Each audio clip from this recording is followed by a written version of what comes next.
Well, we got the trolling motor on the boat. Now we're getting ready to head off. Chad's going to get some gas, and which I don't mind a late start simply because of the full moon. The full moon, I think, is just set, so that just gives us time. We're probably gonna stop by really quick, grab some bait, and then head offshore. It looks like I've heard it's pretty decent out there, so we're gonna do it again, because you don't get a lot of chances to go offshore in a bay boat. So any chance we get, we're gonna do it. But got the new trolling motor on, excited about that. We're gonna take the old one in, get it fixed, so we'll have a spare. I'm gonna have somebody come out and put one of those plates on, because I don't want to do it and I don't have time to do it, so I'm not gonna do it. But anyway, looking forward to getting out there and catching some fish. Red grouper, scooped it up. Ooh, look at the show of fish there. All right, we made it offshore. It's a little rougher than what we thought it was gonna be, but I don't think it's too bad.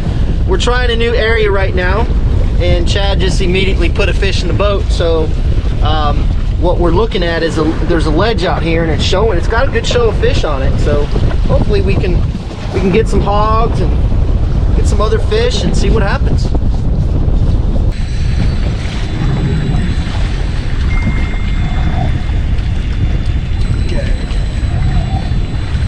Funny, because I hooked this bait a little bit different way, because they were getting it off so fast when I was hooking it through the nose. So I hooked it in the tail, and that time they ate it pretty good. So I got me a hog finally.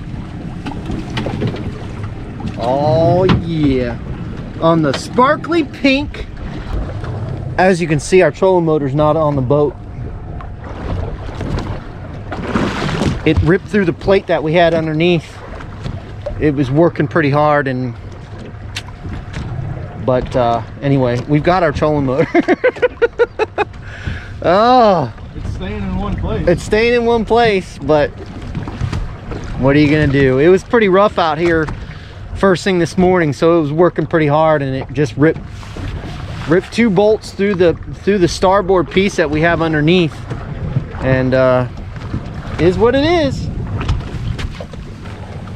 A lot of people have asked, you know, are you using 4/0 hooks on your like 1 1/4, 1s, 3/4 Stewie jigs? Yes, we're using 4/0, and that's what we use for hogfish and pretty much everything else. So we don't have an issue of hooking fish. So sorry, I'm getting hit right now. Being interrupted? I'm being interrupted. I think this is a grunt.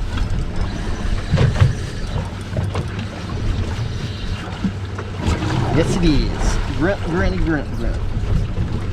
So anyway, what I was saying is we were using a 4/0 circle hook. Today, I'm using which color are you using, Chad? I got the pink. You got the pink. I got the sparkly pink. I'm the first one on the board with a hog snapper. I don't know what Chad's doing over there. Feeding fish. It's a hog. Woo, woo, woo, woo. Yeah, that's definitely a hog. Feel those big flops.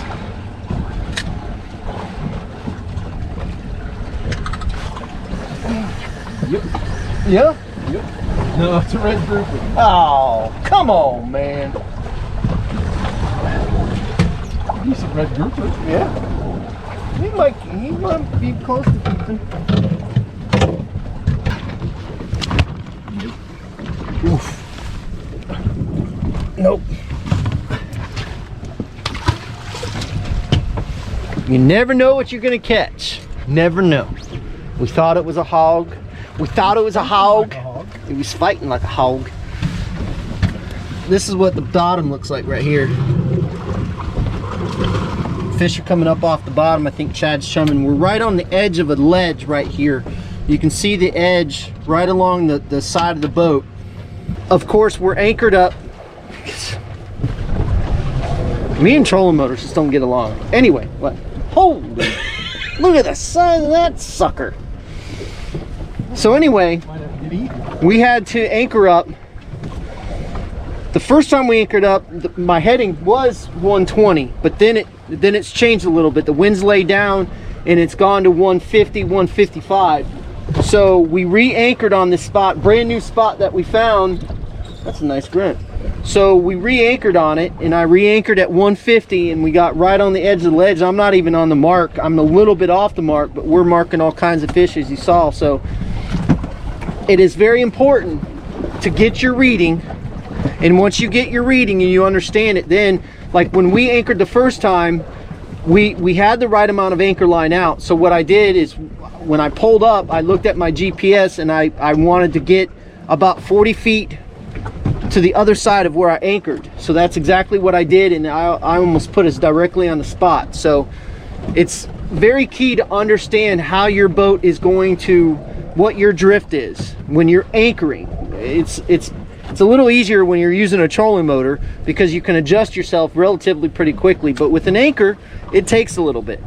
So unfortunately today I've got Chad pulling the anchor, but we use the boat a lot to be able to pull the anchor up, and then it's nice and easy for him to get it up. Nice and easy. Nice and easy. Nice and easy. Nice and easy. Nice and easy. Uh-oh. I think he got eaten. Really? No, Nope. he didn't get eaten. Pull it. No, maybe he got eaten. Don't let that fish manhandle you. Get him, Chad, get him. Go. Reel, Chad, reel. All that for a grunt that was in a Grouper's mouth. grouper's mouth? Come on. Come on. We have the bottom lit up though. See, what we're doing is we're using our Fletcher custom rod with, I'm using our new 10-pound braid that I've got coming in. I'm using that, and 20-pound leader, and that's what's getting the fishing done. You just saw that grunt got eaten by something for a second or two, and Chad was able to handle it and didn't get broken off. But so let's see if we can catch more. Chad's got to get on the board with the hog. Well folks, what I'm doing is I've been freelining, I've been dumping bait, and that's the second fish that I got railed. So I've got to up my game a little bit. Get off the small stuff, get to the big stuff. I'm thinking, I told Chad, I said, this is right where I got hit, because my line had, on the first fish, he took out a bunch of drag and my line was catching a little bit, and I said, this is where I got my hit. Sure enough, right after I said it, I got hammered. So all I'm doing is I'm just taking dead bait, dumping it over the side ever so slowly. Chad's up there catching 5-inch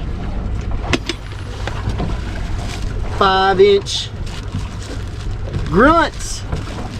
Using our Tampa Bay fishing channel 4-aught hook. But I'm actually going to go to my big boy pole, because I don't want to have to deal with that again.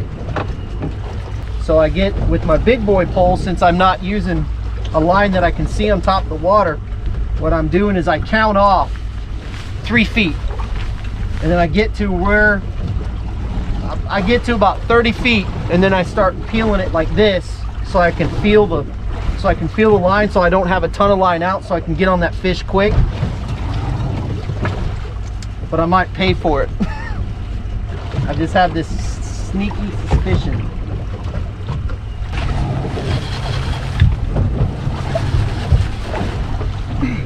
Progress to that one. Yep.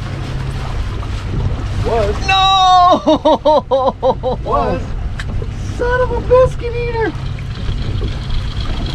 So as I was saying before, as I get to a certain level of pulling it off the line like this, I steadily, on this rod, I steadily just pull out a little at a time. I don't let it go taut, but I watch that line, and a lot of times I can feel the bite through the line, but I don't let it go taut. That's one thing when you're freelining. Don't let it go taut, because it doesn't look natural. There he is.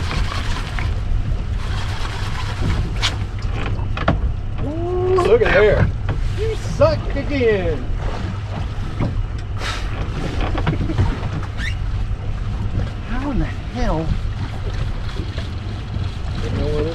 He wasn't that far down. That's why I don't get how they're breaking it off. Well, that's part of the reason right there. See? I felt it and I didn't feel anything, and then I started rubbing my hand on it and boom, there's a giant fray. Okay, what I did there was I tied suck again is what you just did.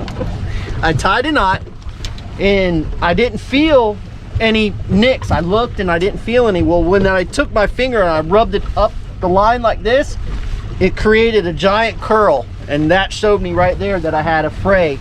So I didn't see it with the naked eye, but as soon as I went like this, it pulled it up. So hopefully this time I can catch a fish. Now I'm not chumming a lot. I'll throw out maybe 10 pieces every time I drop. So I don't want to overfeed the fish, but they're coming up off the bottom. That last fish, I would guesstimate he was probably in 35 feet of water. 1, 2, 3, 4. So that's 12 foot right there. 5, 6, 7. There's 21 foot. We're sitting in 40, 50, almost 50 feet of water. 7, 8, 9, 10. So I'm at 30. So what I'm going to do, I'm going to put a little bit of pressure on my spool, and I'm just going to work that line out until it gets tight, almost tight, and then I'll start feeding it by hand, because I'm probably right in the strike zone at that level, at that depth. It's one thing that you always kind of want, if you're doing this kind of fish and free lining, is that you want to pay attention to that, because you'll start to figure out where they're sitting. Sometimes they'll come even farther up, sometimes they'll be farther down, but a lot of times you can figure it out pretty quick. So now I'm just going to start feeding it like this and make sure that I don't have tension on that line, so it's falling naturally. And it's actually much easier to free line out here than it is inshore, because the tide is moving this way. It's coming in still, but it's starting to slow down. But if you get your boat over the structure right to where you can send your bait back to that structure, then this is a great way of doing it. And most of the time, if you can get them off the bottom, you can usually get them to the boat. But unfortunately, I'm 0 for what, 3? Yep. There he is.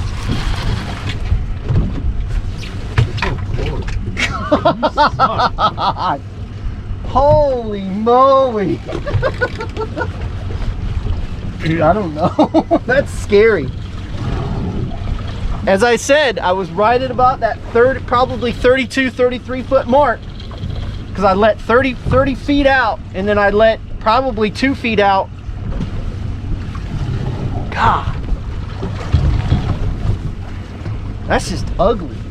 Now this is a spot that we actually found on our own. We were near some of the numbers that were gifted to us, but then we started idling around, getting ready to set the anchor, and boom, I marked 2 more ledges, and it was on. Chad just said, Chad, what did you just say? I said I was matching you line for line as I was stripping, and he said, it's not the same because you have T-Rex arms. Yeah, Chad's got T-Rex arms. It's still 3 feet. It's like 2.5 or 2 3/4. Well, maybe I wasn't on the bottom. Oh Lord, it's all good. It's all good. I'm hoping that he can actually catch one, because I'm not doing a good job at it. What?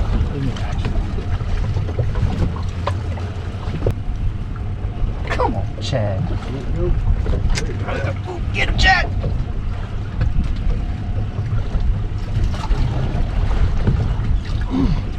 All right, so last night Tony wanted to know why we... Tony, I hate you right now. God almighty. So a buddy last night asked me, doesn't it bother you all when you lose a bunch of big fish? Don't you want to know what's down there? No. Don't lie, Chad. It hurts your feelings, it hurts your back, Hurts your shoulders. hurts your shoulders. Hurts everything.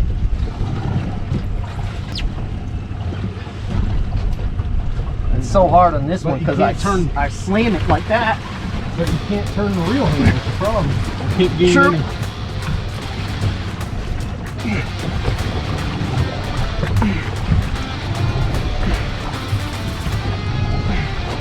Making progress. Yep, I've got him. Nice. Look at that one. Look at how fat he is, too. I think he's ate a few.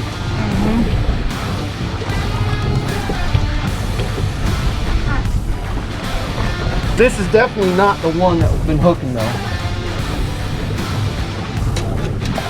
But he got right at that 30-foot mark. I'm hoping to get some mangrove snapper like this. Or reds.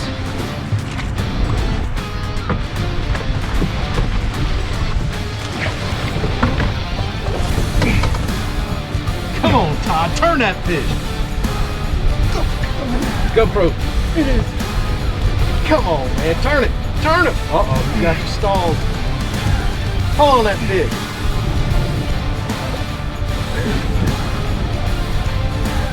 Woo, look at there. Yeah.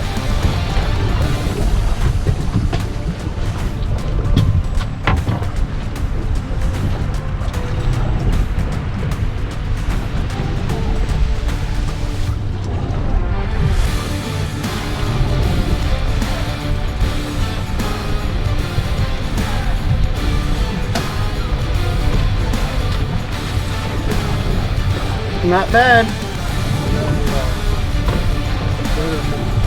Yeah, right? Of course you wouldn't be able to do it. Look at that. Oh! He's got a hook in his mouth. Yeah, he does. You broke him off before. Now that's a grouper. Good Lord. You got to measure that one. That's got to be your biggest, right? Yeah, probably. Close to it. Holy, that's getting close right there. Yep, there's That's mine. yours. 20-pound test. They said it couldn't be done. 20-pound test and 50 feet of water. That is a He beast. is fat. 32. 32 inches. Ah, bless him. We don't have a weigh thing on here, do we? No. The GoPro or the.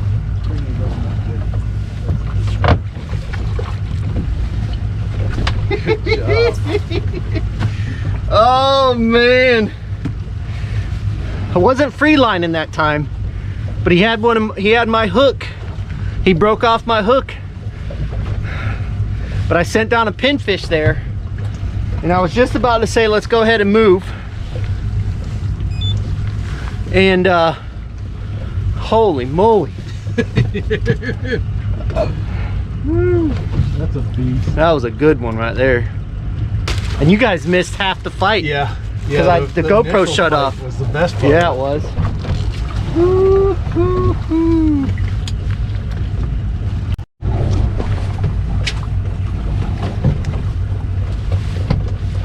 Stay in the boat. Thing is, stay in the boat. I just caught that 32-inch fish. That was a fat grouper. Chad's using his beef I'm stick. cheating. He's cheating. I got tired of getting broke off. Tony said, "Don't you ever want to know what's down there?" And I'm like, Well, we just saw what's down there. I know. I was like, "No, I'm good." Look at that one. Oh yeah. Woo, hoo, hoo. Another fatty. Another fat one, boy. Okay, are you done? I'm done. So now we can go back after hogfish? Yeah. Look at the thickness. I know. Good Bay grouper Lord. don't get that thick. But I think we've been feeding the snot out of Look them at too. the belly. That is awesome. God, look at that belly. Jeez. I mean, that is just a beast. My hand doesn't even fit across it. Well, Chad just caught a 29-inch grouper, so mine was bigger. But now we're gonna go back after hogfish. As Chad grabs another pinfish. Or did you use a whitebait? I grabbed a whitebait. But... All right, one more. I'm using the ball jig. I'm gonna try it out. I personally have not used it. I have had some beta testers using it and they absolutely love it. So this week we will be launching the ball jigs, and they will be 2 to 6 ounce, and they will be in all of our colors. So look out for that. So if you're an offshore guy, or even in the bay itself, these will work great when the current's moving a little bit. If you want to get it down, there's 2 to 6 ounces. So all we're doing is we're taking these pinfish and hooking them right in the butt. Hook them in the butt. Hook them in the butt.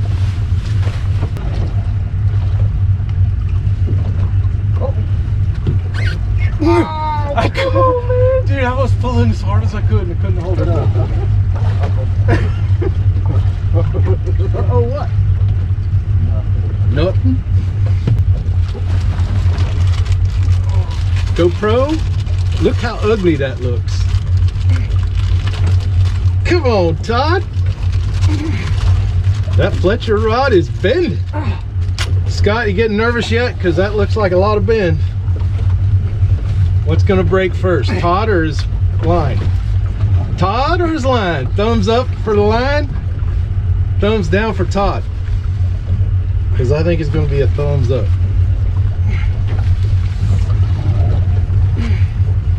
I just took drag.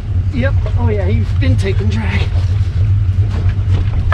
Oh my God.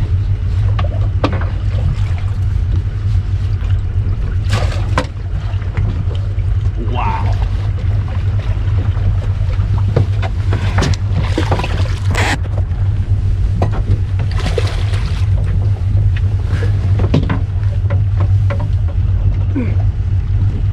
Nice. You got that.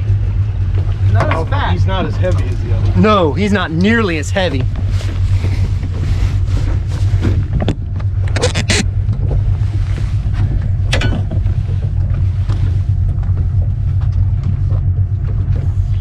Inches.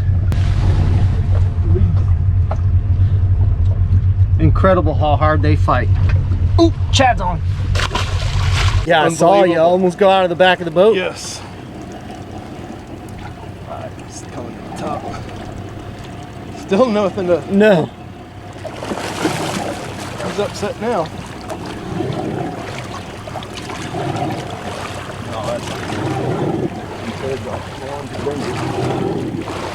Listen to you. Compared to yours, it's a little one. If that was inshore, I'd be jumping up and down screaming. Yeah.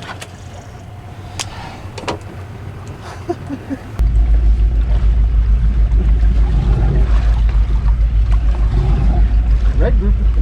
Yep. Another one on the ball jig.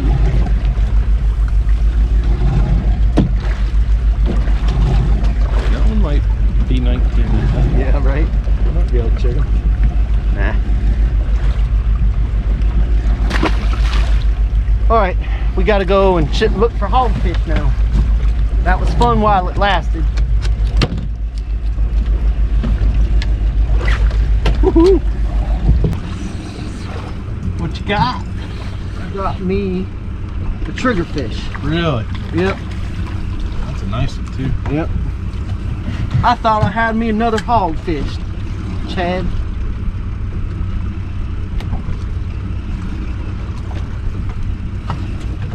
I don't know if most people probably know this, but they call them triggerfish because of that. They got a little trigger. Pew pew! Pew pew!